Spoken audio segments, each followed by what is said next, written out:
अस्सलाम वालेकुम dear viewers, hope you all fine. जैसे कि आपको पता है कि ईद उल अज़हा की आमद है and we are all looking forward कि हम कुर्बानी के साथ ईद मनाएं। आज एक छोटी सी चीज़ पे डिस्कस कर लेते हैं। बहुत सी लेडीज़ मेरे पास आ रही हैं and there asking few questions. उसमें सबसे पहले ये है कि जी हम क्या कुर्बानी जहाँ पे हो रही है उस जगह पे जा सकते हैं।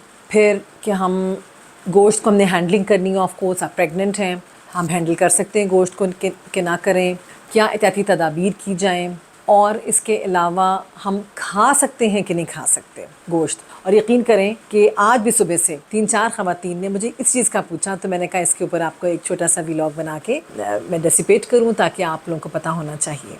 Number 1, Islamically, Islamic point of view से आप जब कुर्बानी कर रहे हैं तो जहाँ पे कुर्बानी हो रही है बिल्कुल जा सकते हैं। आप बिल्कुल देखिए, कुर्बानी वाले जानवर को हाथ लगाएं और आप उसको देख सकते हैं और उस वक्त तकबीरात पढ़ते रहें, तो आपको इसका सवाब भी है। और वैसे भी देखना एक of course it will not cause any harm for you, number 1। Number 2, चूँकि गर्मी का मौसम है, इसमें जो आपने एहतियाती तदाबीर हैं वो क्या करनी है, keep your self lightly dressed. दिल तो बहुत चलता है कि जी ईद का मौका है, भारी भारी कपड़े पहने और इन्जॉय करें। गर्मी इस कदर है कि आपको ड्रेस अपना लाइट रखें, लॉन का खुला ड्रेस रखें, ब्रीदेबल हो, पानी का इस्तेमाल ज़्यादा करें। अब कितना पानी आपने पीना है? अप टू 3 लीटर्स, यानी कि 12 ग्लास पानी दिन में। अब पानी का मकसद सिर्फ पानी नहीं है, आप इसमें बेस्ट होगा कि नींबू पानी के साथ ऑल्टरनेट करें या ORS पिएं ताकि नमकियात की कमी ना हो बॉडी में। अच्छा, फिर आपने हैंडलिंग करनी है। अब नेचुरली आपको तो जानवर मिल गया कटा कटाया, अब आपने ही उसको उसके हिस्से बनाने हैं और सारे पैकेट्स बनाने हैं, डिस्ट्रीब्यूशन आदमी कर लेते हैं। तो जहाँ आदमी अगर कर सके तो वेल एंड गुड, वरना ये काम औरतों के ज़िम्मे आता है। आप हैंडल कर सकते हैं या नहीं? इसका आंसर है कि बिल्कुल आप हैंडल कर सकते हैं। एहतियाती तदाबीर क्या है? आप में नंबर 1 बेहतर होगा कि ग्लव्स पहने और ग्लव्स पहन के हैंडल करें। रीज़न क्या है? वैसे तो आपका बिल्कुल ताज़ा जानवर है, कुर्बानी हुई है, लेकिन देयर आर सर्टेन बैक्टीरियाज, जो झिल्ली होती है ना, स्किन के नीचे वाली झिल्ली होती है, फैट्स होती है, उसमें कुछ ऐसे बैक्टीरियाज होते हैं जिनसे बचा जाना बेहतर है। स्पेशली अगर किसी के आपके हाथ में भी कट लग गया हो तो उनसे बचने के लिए बेस्ट ये है कि आप ग्लव्स पहने, मास्क पहन लें तो वो बेहतर है। ये नहीं कि आपको उससे कोई बीमारी की छूत लग सकती है, बट बिकॉज प्रेगनेंसी में नोजिया भी हो रहा होता है, स्मेल आपको किसी को अच्छी नहीं लगती, तो बेहतर है मास्क पहन लें। Keep your self hydrated. और इसके बाद जब आप फारिग हो जाएं कुर्बानी से, हाथ अच्छे से धोइए और अच्छी हैंड सैनिटाइजेशन वो करें हैंड सैनिटाइजर से। इसके अलावा जैसा मैंने बताया कि जब पानी का आप इस्तेमाल करेंगे तो नेचुरली आपका दिल चाहेगा कि गोश्त खाना है कि नहीं खाना। आपका नेक्स्ट सवाल यही होगा, तो आंसर इसका ये है कि बिल्कुल आप गोश्त खा सकते हैं, चाहे गोश्त छोटा हो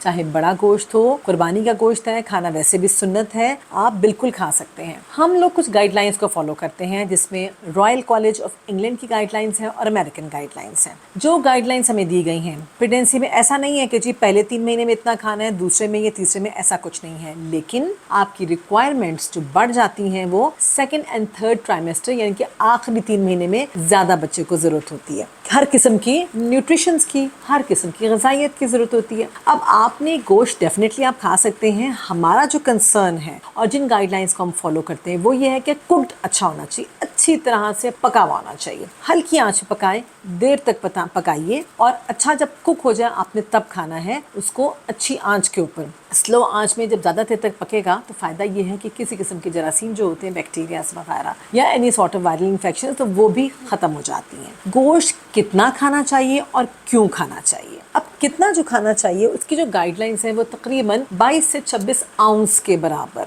आप डेली इन डिवाइडेड डोजेज, एक ही वक्त में ना ले लीजिएगा। अगर आपने देखा तो मतलब आम ज़बान में अगर मैं समझाऊँ तो 2 से 3 बोटियाँ आप ले सकते हैं एक वक्त के अंदर। इसमें पोल्ट्री भी शामिल है, आप चाहें तो आप फ़िश वगैरह वो भी आप ले सकते हैं। आप chicken which is a very good source. And जिन लोगों को गोश्त खाने से प्रॉब्लम नहीं होता तो वो छोटा गोश्त या बड़ा गोश्त इतना एक वक्त में आप खा सकते हैं। लेकिन जैसा मैंने बताया, it should be really good cooked, raw form में या अंडर कुक नहीं होना चाहिए। रीज़न मैंने आपको बता दिया कि बैक्टीरियाज ऐसे होते हैं, वी डोंट वांट कि वो जाएं अंदर, और सेकेंडली हाजमे के इश्यूज हो जाते हैं। आपको सब पता है कि जितनी प्रेगनेंसी जो खवातीन होती हैं उनको वैसे ही बड़े मसले हो रहे होते हैं, खट्टी डिकारें आना, खाना हजम नहीं हो रहा। तो आपने इसमें एक तो शॉर्ट फ्रीक्वेंट मील्स, यानी कि इकट्ठा ही नहीं खा लेना सारा कि जी बड़े मज़े की कढ़ाई बन गई है, मटन कढ़ाई और साल खा जाए, ऐसा नहीं। थोड़ा थोड़ा सा आपने उसको अपनी कंडीशन देखते हुए 3 एक बोटी ले ली, चपाती के साथ आप ले लें ज़रूर। अच्छा कुक फूड होगा, आप उसको खूब अच्छा से कंज्यूम करें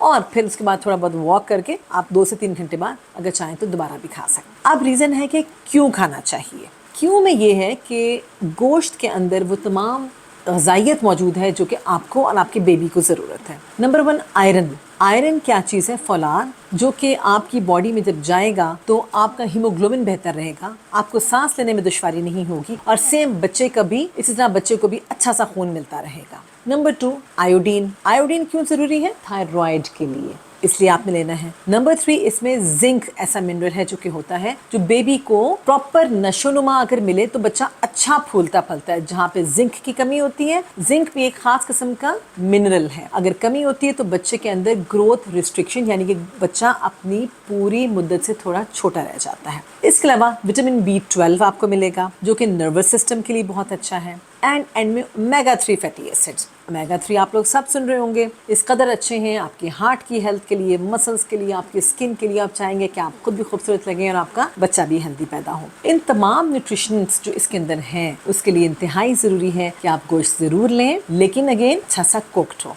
लास्ट हम बात करते हैं कि अब गोश्त के इतने हिस्से होते हैं, कौन सा वाला खाया जाए। आपने आमतौर पे देखा होगा डॉक्टर्स को भी कहते हुए और बड़े जो बुजुर्ग ख़वातीन है कि जी आपने कलेजी ज़रूर खानी है। वाई कलेजी? बहुत से पेशेंट्स को पसंद नहीं होती, ख़वातीन को पसंद नहीं होती कलेजी, लेकिन कलेजी में मैक्सिमम आयरन होता है। जैसे मैंने आपको बताया कि iron it is really good for you. हम नहीं चाहते कि आपको टीके लगें, कलेजी ज़रूर खाएं। अगेन रॉ कलेजी बिल्कुल नहीं खानी, अच्छी तरह कुक करके नमक लाल मिर्च लगाएं, उसको तवे के ऊपर हल्का सा ऑयल डाल के दबा के उसको आप फ्राई करते जाएं। उसके अगर चाहें तो उसमें लहसुन अदरक थोड़ी सी डाल लीजिए, उसका अपनी जो ख़ास स्मेल है जो लोगों को पसंद नहीं होती वो भी ख़त्म हो जाती है। And it's a very very rich source of iron. So my dear girls, hopefully so मेरी छोटी सी टॉक को आपको फ़ायदा होगा। तीनों ट्राइमेस्टर्स में खा सकते हैं, ज़्यादा requirement 2nd and 3rd trimester में है। ईद की आमद है, अच्छा सा गोश्त बनाएं, खूब भून के खाएं, एंजॉय कीजिए एंड स्टे ब्लेस्ड।